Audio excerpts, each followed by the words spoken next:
Hi മക്കളെ, നമ്മൾ കഴിഞ്ഞൊരു വീഡിയോയിൽ പറഞ്ഞിട്ടുണ്ടായിരുന്നു നമ്മളുടെ പല ടൈപ്പ് ഓഫ് ക്വസ്റ്റ്യൻസ് വരാറുണ്ട് നീറ്റിന്. അതായത് ടൈപ്പ് എന്ന് പറയുമ്പോൾ അസേഷൻ, റീസൺ, സ്റ്റേറ്റ്മെന്റ്, നമുക്ക് true or false, match the following തുടങ്ങി പിന്നെ ഡയറക്റ്റ് ടൈപ്പുള്ള ക്വസ്റ്റ്യൻസ് ഒക്കെ വരാറുണ്ട് നമ്മൾ പറഞ്ഞു. അതിൽ നമ്മളൊരു സ്റ്റേറ്റ്മെന്റ് ടൈപ്പ് ക്വസ്റ്റ്യൻസ് കഴിഞ്ഞ വീഡിയോ ഡിസ്കസ് ചെയ്തിട്ടുണ്ട്. കാണാത്തവർ എന്ത് ചെയ്യുക, ഇതിന് മുന്നത്തെ വീഡിയോ പോയിട്ട് കണ്ടിട്ട് എന്ത് ചെയ്യുക, ഈ വീഡിയോ കാണാൻ വരാം.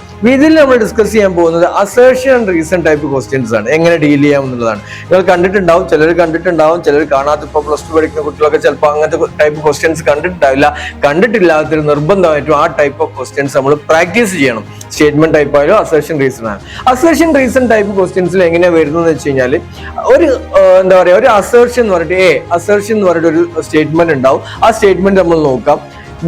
സെക്കൻഡ് ആർ എന്ന് പറഞ്ഞിട്ട് റീസൺ എന്ന് പറഞ്ഞ സ്റ്റേറ്റ്മെന്റ് ഉണ്ടാവും. അത് ആർ എന്ന് പറയുന്നത് കറക്റ്റ് എക്സ്പ്ലനേഷൻ ആണോ എക്ക് എന്നുള്ളത് കൂടി നമ്മൾ നോക്കേണ്ടതിന്റെ അസേഷൻ ആൻഡ് റീസൺ. പക്ഷെ സ്റ്റേറ്റ്മെന്റ് ടൈപ്പ് ക്വസ്റ്റ്യൻസിൽ നമുക്ക് വരുന്നത് സ്റ്റേറ്റ്മെന്റ് 1, 2 കറക്റ്റ് ആണോ റോങ് ആണോ എന്ന് മാത്രം നോക്കിയാൽ മതി. എന്നാൽ അസേഷൻ റീസൺ ടൈപ്പ് ക്വസ്റ്റ്യൻസിൽ നമ്മൾ അസേഷൻ വായിക്കണം, റീസണും വായിക്കണം. റീസണും 2 അസേഷനും കറക്റ്റ് ആണെങ്കിൽ പോലും അത് റീസൺ എന്ന് പറയുന്നത് കറക്റ്റ് എക്സ്പ്ലനേഷൻ ആണോ എക്കുള്ളതെന്നും കൂടി നമ്മൾ നോക്കേണ്ടത്. ഒരു ജനറൽ ആയിട്ടുള്ള എക്സാമ്പിൾ കൂടെ നമുക്ക് നോക്കി കഴിഞ്ഞു കഴിഞ്ഞാല്, ഒരു അസേർഷൻ പറയാണ് ഹണി ഈസ് സ്വീറ്റ്, അല്ലെ, തേന് മധുരമുള്ളതാണെന്നുള്ള ഒരു അസേർഷൻ.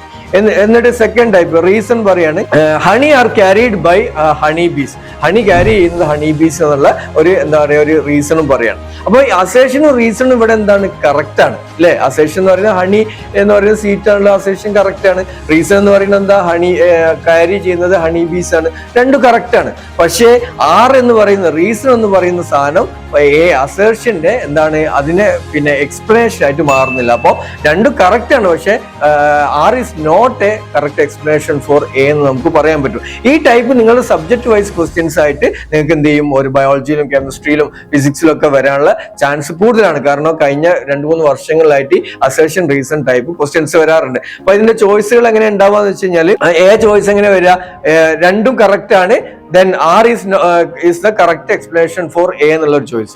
രണ്ടാമത്തെ ചോയ്സ് പറഞ്ഞാൽ രണ്ടും കറക്റ്റ് ആണ്, എന്നാൽ R is not a correct explanation for A എന്ന് പറയുന്നത്. എന്നാൽ മൂന്നാമത്തെ ചോയ്സ് എന്താ പറയാ, ഒന്ന് കറക്റ്റ് ആണ്, അതായത് A കറക്റ്റ് ആണ്, റീസൺ കറക്റ്റ് അല്ല എന്നുള്ളത്. ലാസ്റ്റ് ചോയ്സ് എന്താ വരിക, A കറക്റ്റ് അല്ല പക്ഷെ R കറക്റ്റ് ആണെന്നുള്ള ഒരു ഓപ്ഷൻസ്. അപ്പോൾ ഈ ഒരു എക്സാമ്പിൾ, ഞാൻ പറഞ്ഞ എക്സാമ്പിൾ എയും അതായത് അസേഷനും റീസണും കറക്റ്റ് ആണ്, കറക്റ്റ് സ്റ്റേറ്റ്മെന്റ്സ് ആണ്. പക്ഷെ റീസൺ എന്ന് പറയുന്നത് കറക്റ്റ് ആയിട്ടുള്ള എക്സ്പ്ലനേഷൻ അല്ല ഇതിനു വേണ്ടിയിട്ടുള്ള എക്ക് വേണ്ടി, അസേർഷന് വേണ്ടിയില്ല. അപ്പോൾ ഈ ടൈപ്പ് ഓഫ് ക്വസ്റ്റ്യൻസ് നിങ്ങൾ എന്തായാലും പ്രതീക്ഷിക്കണം. അപ്പൊ ഇത്തരത്തിലുള്ള ക്വസ്റ്റ്യൻസ് എന്ത് ചെയ്യുക, നിങ്ങളുടെ സബ്ജക്ട് വൈസ് ക്വസ്റ്റ്യൻസ് നിങ്ങൾ പ്രാക്ടീസ് ചെയ്യുക. ഞാനൊരു ജനറൽ പറഞ്ഞെന്താ നിങ്ങൾക്ക് പെട്ടെന്ന് മനസ്സിലാവാൻ വേണ്ടിയിട്ടാണ്. ആ രീതിയിലുള്ള ടൈപ്പ് ഓഫ് ക്വസ്റ്റ്യൻസ് നിങ്ങൾ ഡീൽ ചെയ്തുകൊണ്ട് അസേർഷൻ റീസൺ ടൈപ്പ് ക്വസ്റ്റ്യൻസിന് മാക്സിമം മാർക്ക് നേടാൻ വേണ്ടി ശ്രമിക്കുക. അപ്പൊ എന്തെങ്കിലും സംശയങ്ങളോ കാര്യങ്ങളൊക്കെ ഉണ്ടെങ്കിൽ നിങ്ങൾക്ക് എന്ത് ചെയ്യാം, താഴെ കാണുന്ന നമ്പറുകളിൽ ബന്ധപ്പെടാം. നിങ്ങൾക്ക് നീറ്റുമായിട്ടുള്ള സംശയങ്ങളോ അല്ലെങ്കിൽ ക്വസ്റ്റ്യൻ പാറ്റേണുമായിട്ടുള്ള സംശയങ്ങളോ, അല്ലെങ്കിൽ നിങ്ങൾക്ക് എന്തെങ്കിലും മെറ്റീരിയൽസ് ആവശ്യമുള്ള, അതായത് ക്വസ്റ്റ്യൻസ് ചെയ്ത് പഠിക്കാം, ഇത്തരത്തിലുള്ള സ്റ്റേറ്റ്മെന്റ് ടൈപ്പോ അസേഷൻ റീസൺ ടൈപ്പോ ഒക്കെ ഉള്ള ക്വസ്റ്റ്യൻസ് ചെയ്ത് പഠിക്കണം താല്പര്യമുള്ളവർക്കൊക്കെ എന്ത് ചെയ്യാം, നമ്മളുമായിട്ട് ബന്ധപ്പെടാം. നമ്മൾ നിങ്ങളെ സഹായിക്കുന്നതാണ്. അപ്പൊ എല്ലാവർക്കും എന്ത് ചെയ്യാം, നല്ലൊരു നീറ്റ് എക്സാം മെയ് 5-ാം തീയതി ആശംസിക്കുകയാണ്. നേടാൻ നമുക്ക് നീറ്റ് ടാർഗറ്റിനോടൊപ്പം.